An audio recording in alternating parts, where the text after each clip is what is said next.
Haidete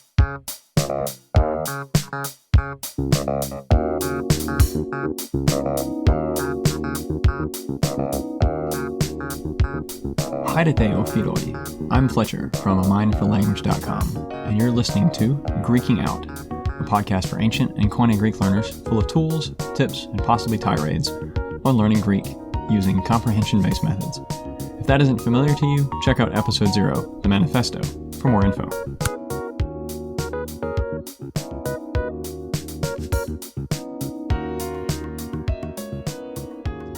This upcoming semester, I'm tutoring my daughter's class in Latin. It's part of the curriculum. If it was up to me, I'd probably use Greek because I think it's more useful. But that's what it says, and so here I am. As I was prepping for the semester, I was thinking about flashcards, right? Their curriculum uses Henley's Latin textbook, which is, I think, an older one, 1940s or 50s, and it uses grammar translation, as we would expect, and that fits the overall style of their curriculum. But being a linguist and being trained and having done some reading and research and second language acquisition and knowing that that's not really the most effective way to learn, I've been giving it some thought of how can we incorporate things into this curriculum while still fulfilling the sort of the mandate of the curriculum to use this textbook. And so it got me thinking about flashcards. And even within the comprehensible input world, it's still recognized that flashcards are really useful for learning vocabulary. Paul Nation mentions them. They're used by many different people, and we generally approach them through a variety of methods. Anki or Memrise or things like that give us the digital flashcards, and these tools are really useful because they tend to incorporate spaced repetition algorithms, which, in short, they keep us from having to review lots and lots of words every day, and they help us be strategic about what we review. So the goal is that as you get more comfortable with a word, you see it less and less often, and words that you're having trouble with, you see more frequently. So you're getting more repetitions in there, which is recognized as one of the main things we need to acquire vocabulary is lots of repetition. So flashcards are useful. Now, also with memory, which is ultimately what vocabulary acquisition is about, is getting things into memory, right? And developing facility with them. Also with that, we found that, writing things out by hand is really helpful. So I want to talk about what I've been doing, and granted, I've just started doing this mostly to prep with Latin, but I'm using it for other things too. So here's kind of my current thinking about what makes a really good approach to flashcards. So I'm using what's called a Lightner box, which is basically a physical box for physical flashcards where you divide it up into sections, and you have a piece of paper that's a schedule that tells you which chunks of the box you need to study each day. So that gets you spaced repetition. As you finish you review a card, or let's add a new card. We add a new card to the box. It goes into slot 1. Every day you review slot 1. When you're reviewing any slot, if you get a card correct, it moves up to the next slot. If you get it incorrectly, then it moves either down a slot or all the way back to 1, depending on how strict or severe you want to be. You could also probably add a third category to that, which just occurs to me, is you could leave it where it is. You say, well, I got it, but it wasn't really as strong as I wished. I'm just going to leave it in its current slot. And so that means I'll get to see it more often. Because as it moves up, you see it less and less often, right? So that's a Lightner box. Now, it's physical, spaced repetition. Is it as efficient and precise as the algorithms behind, say, Anki? Well, no, but it's something you can do by hand. Now, that lets you incorporate handwriting because you're writing out the cards yourself with your own hand. That's helping get it into memory. It's building another association with the word. That I think is useful. I like that. And again, another advantage of why use a handwritten flashcard. Well, you can customize them. You can make them however you want. You want to, add a doodle to the front or to the back. You want to add an arrow. You want to add any other kind of symbols. You want to write it in different alphabets. That's fine. You don't need to install keyboards. You don't need to use, LaTeX codes or anything like that. You just write whatever you want. You want to do a fill in the blank card? Bingo, just draw a line and number it or something. You can add things wherever and however you want. I like the flexibility. Of course, one of the downsides of a Lightner box is that it's a physical box. So it's not like you're going to be able to, have it anytime you have your phone. So, you're not gonna review your vocabulary while you're sitting on the toilet, most likely, as we might do with Anki, for those of us who are willing to be honest about our phone habits. But again, I think the advantages of handwritten outweigh, the disadvantage of not having it accessible all the time. It also, as a side, requires us to be intentional about our language learning, which is usually a good thing, right? Setting aside time and a place to do something, that's good. The box lives in a physical place. I actually took it with me on a trip recently. I was gone for a week and I had it with me and I reviewed it a time or two. And, my box is pretty small. It's maybe only about 4 or 5 by 6. I'm actually using an old nail or screw box I had sitting around the house. But, obviously use a shoe box, use a, plastic Tupperware container, whatever you want to hold it. But again, it's nice because in my box, I've got the cards I'm reviewing. I've got some blank cards so I can create new ones, and I got my schedule. Could probably even keep a pen or two in there if I wanted to. So there's the box, right? But let's talk about the flashcards. So flashcards can be useful for a variety of things. Vocabulary and reviewing grammar.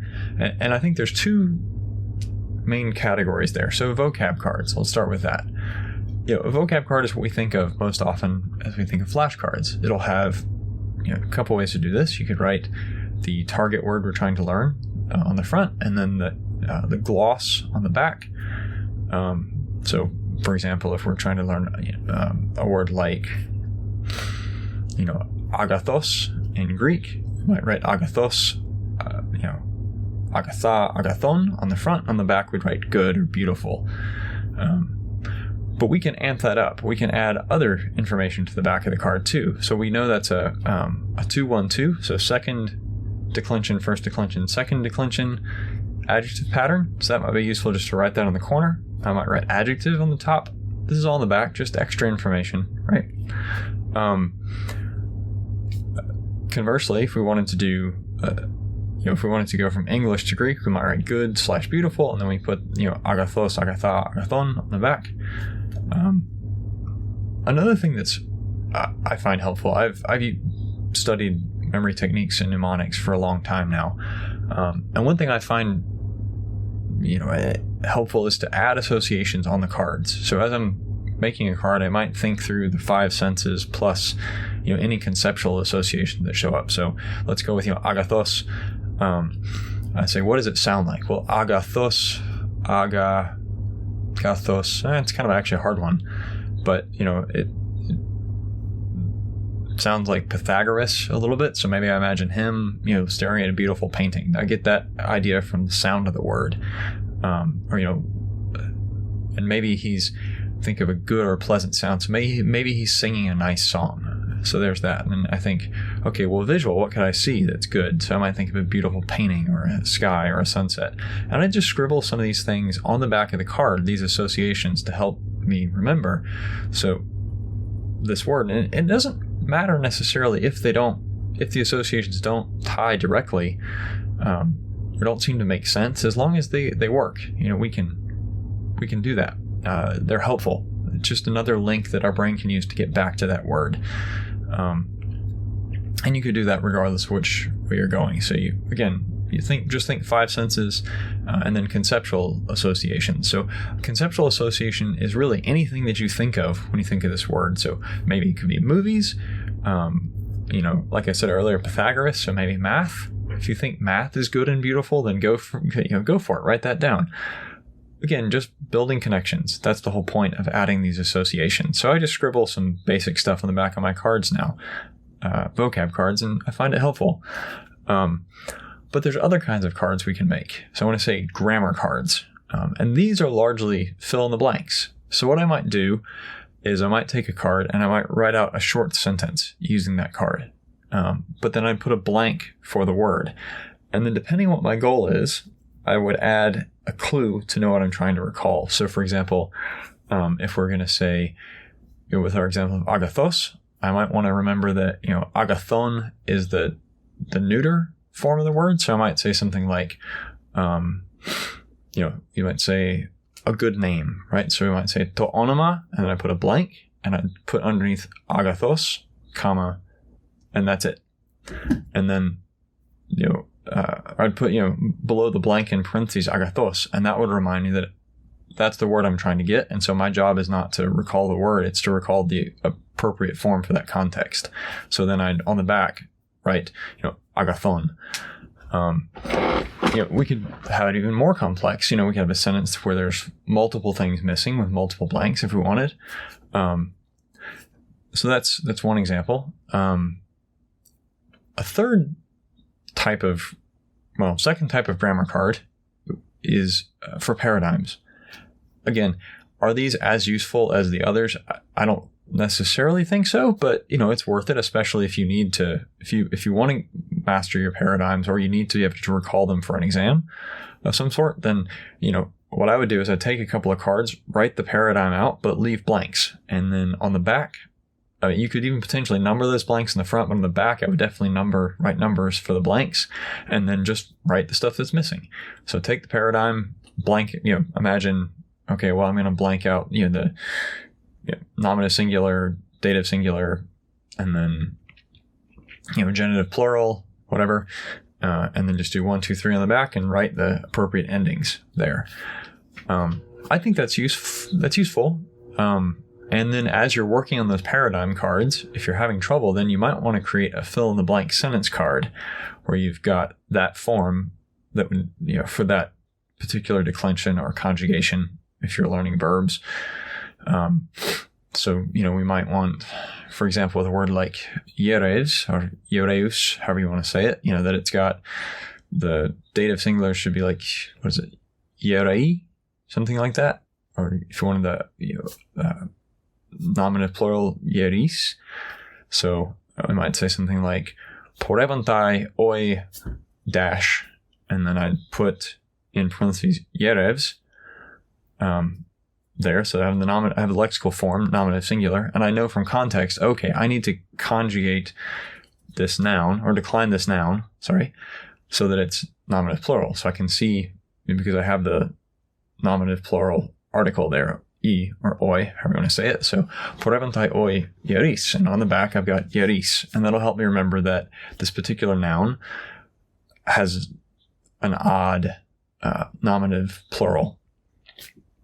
So that's just an example and some thoughts on how I've been using flashcards recently. And again, I find it helpful, and I've been doing this a little bit, and I've missed a few days, and so I just go to have a paper schedule in my box. It tells me what I need to study. You can get that from a YouTube video by Language Card Games. They have their own Language Card Games is a YouTube channel, which is worth checking out as well. He makes some cool card games that you can use in language learning that are language agnostic, so we could use them for Greek or Latin or Hebrew or whatever. But he's got a whole thing about how to make a Lightner box, and he's got the schedule there, which I've copied and formatted so I can stick it in my box pretty easily.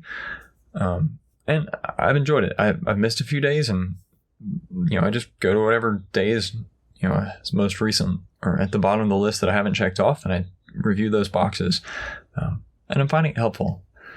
So anyway, these are some thoughts about flashcards and how we can use them to learn vocabulary and the form vocab should have in given contexts, and using it for grammar, and why I think there's advantages now to using paper handmade flashcards. And again, we want to make our own, even if we're using digital. That's useful if you're in a course, and you've got to follow this vocabulary that's set by the textbook or the instructor.